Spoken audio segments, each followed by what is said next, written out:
Have you ever realized that some of the most beloved movies in your collection were actually box office flops? Oh yeah? That's right. Despite now having a massive fan base and cultural impact, many films from the 90s you think of as classics initially struggled to capture the box office glory. Welcome to our countdown of great 90s movies that flopped at the box office.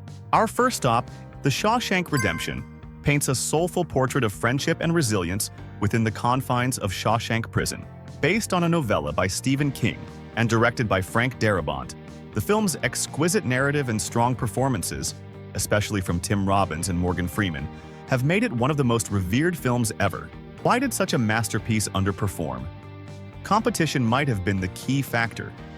Released the same year as Forrest Gump and Pulp Fiction, Shawshank couldn't cut through the cinematic noise at the box office. Its lack of marketing push and a title that didn't quite convey its thematic weight also contributed to an initial lackluster reception. Over time, however, it grew quietly powerful, often hailed as a quintessential example of storytelling excellence. Next on our journey is A Simple Plan, a gripping thriller that probes the depths of human avarice and moral conflict. Directed by Sam Raimi, the film depicts three men stumbling across a crashed plane filled with cash and descending into paranoia and deceit. Billy Bob Thornton's mesmerizing performance earned him an Oscar nomination, adding another layer of legitimacy to this haunting narrative. Despite critical acclaim, audiences weren't drawn to this icy thriller. The reason? Its bleak examination of human nature, packaged in a snowy locale, might have been too introspective for audiences seeking escapism. Additionally, the marketing didn't quite convey the cerebral intensity lurking beneath the surface, thereby failing to pull in thrill seekers at the box office. Last up in this portion is Dazed and Confused, a film that has since captured the essence of the 1970s teen experience to perfection. Directed by Richard Linklater, this coming-of-age tale is celebrated for its ensemble cast and authentic depiction of teenage life, punctuated by an unforgettable soundtrack. Yet, its perplexing box office underperformance suggests it didn't strike the right chord with its initial audience. Perhaps it was too niche, too relatable in its hyper-specificity, and failed to encapsulate enough mainstream appeal. However, with time, its realism and nostalgia factor helped it resonate deeply with audiences, eventually becoming a cult classic beloved for its nostalgic return to youthful days gone by. Swinging next into our examination is Ed Wood, Tim Burton's loving tribute to the so-called worst director of all time. Starring Johnny Depp in an eccentric yet sympathetic portrayal of Ed Wood, this film is a black-and-white homage rich with humor and heart, showcasing Burton's talent for bringing off-the-wall characters into the mainstream. Despite being fondly reviewed and celebrated with 2 Academy Awards, including Martin Landau's unforgettable turn as Bela Lugosi, Ed Wood failed to capture box office success.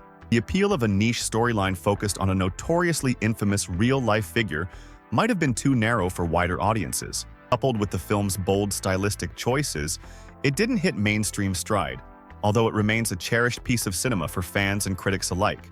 Now to illuminate The Insider, a gripping drama from Michael Mann, starring Russell Crowe and Al Pacino. Bringing to light the real-life whistleblower saga within the tobacco industry, this movie is a powerhouse of tension and brilliant acting, acclaimed for its authentic portrayal of journalistic integrity and corporate deceit.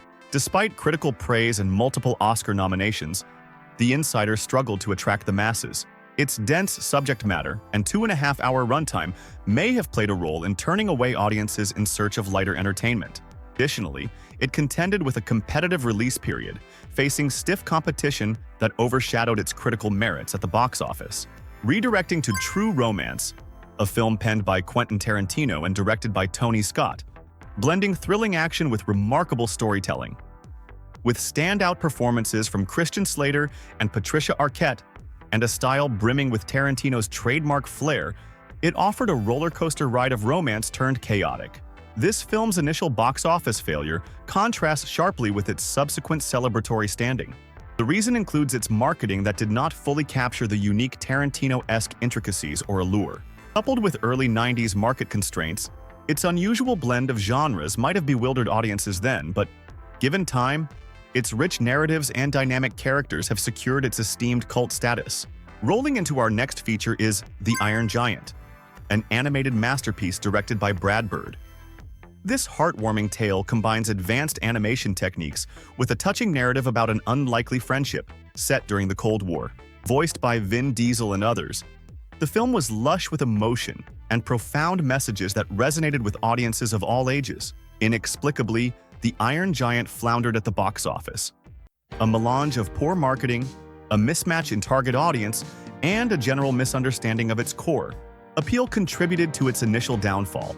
However, its eventual rediscovery on home video platforms and its timeless story about peace, acceptance, and heroism have cemented its legacy as an animated classic treasured by fans worldwide.